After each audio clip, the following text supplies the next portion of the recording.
پردگی یہ ترقی ہے، یہ ماڈرنزم ہے، ایسا نہیں ہے، یہ جہالت تھی۔ کعبۃ اللہ کا طواف برہنہ کیا جاتا تھا، تو برہنگی یہ جدت نہیں ہے، یہ قدامت ہے، یہ ترقی نہیں ہے، یہ جہالت ہے۔ اس سے اسلام نے نکالا ہے اور پردے کی طرف اسلام انسانیت کو لے کر کے آیا ہے۔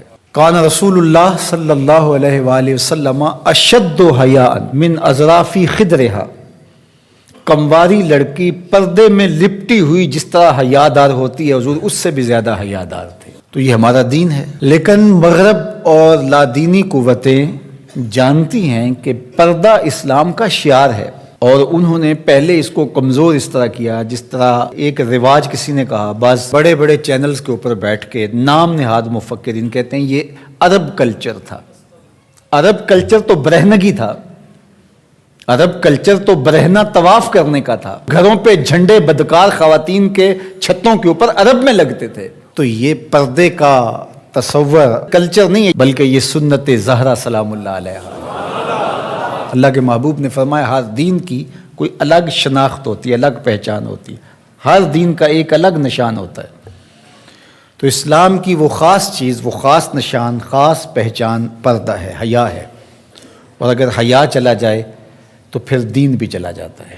ایک روایت میں فرمایا حیا اور ایمان دو آپس میں جڑی ہوئی چیزیں ہیں، ان میں سے ایک چلا جائے گا پیچھے پیچھے دوسری شے بھی چلی جائے گی۔ تو لادینی قوتیں اس بات کو جانتی ہیں کہ اگر حیا چھین لیں گے تو ایمان اس کے پیچھے پیچھے اس راستے سے جو حیا کے چھننے سے بنے گا، تو انہی قدموں پہ ایمان بھی رخصت ہوتا چلا جائے گا۔ تو لہٰذا ان کو یہ کہو کہ تم ترک ایمان کرو تو یہ تو کبھی راضی نہیں ہوں گے، تو اس لیے انہیں پردے کا ترک کروایا جائے، انہیں حیا کے جوہر سے محروم کیا جائے تاکہ یہ ایمان کے جوہر سے بھی محروم ہو جائیں۔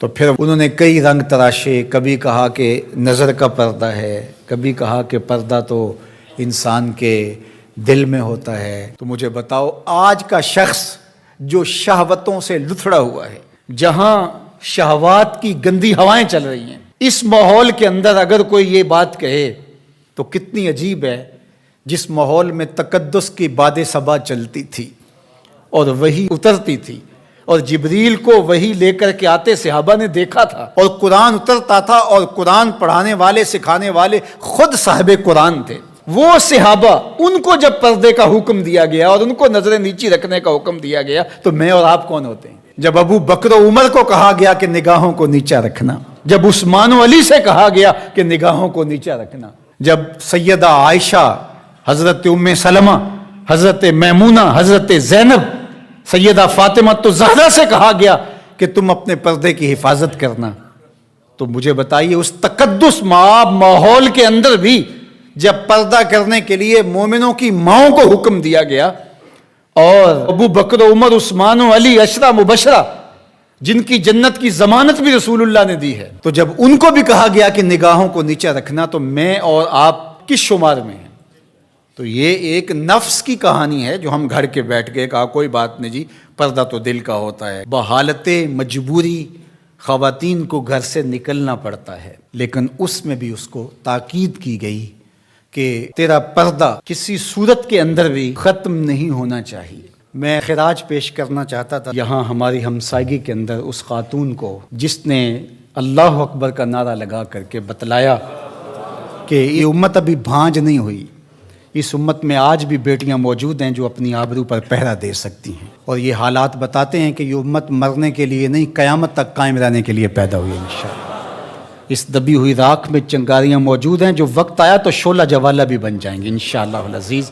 اقبال نے ایک بات کہی تھی، اگر پندے ز درویش پذیری، ہزار امت بمیرت تو نہ میری، بطول باش و پنہا شو ازیں اثر کہ در آغوش شبیر بگیری۔ اقبال کہتا ہے اس فقیر کی ایک بات مان لے، ساری امتیں مر جائیں گی، امت مسلمہ تجھے زوال نہیں آئے گا، اور وہ کیا؟ بطول باش، بطول بن جا اور زمانے کی نظروں سے پوشیدہ ہو جا، پھر تیری آغوش میں بھی حسین ابن علی جیسے بیٹے جنم لیا کریں گے، ان کے جانشین تیری گود میں بھی پیدا ہوں گے۔ تو اس لیے پردہ ہماری شناخت ہے۔ آج جو کہتی ہیں جناب پردہ پردہ، یہ کیا ہے؟ یہ تو کٹھ ملا کی اصطلاح ہے، کچھ بولتی ہے جناب یہ دقیانوسیت ہے، کوئی کہتے ہیں یہ زمانہ قدیم کی کہانیاں ہیں۔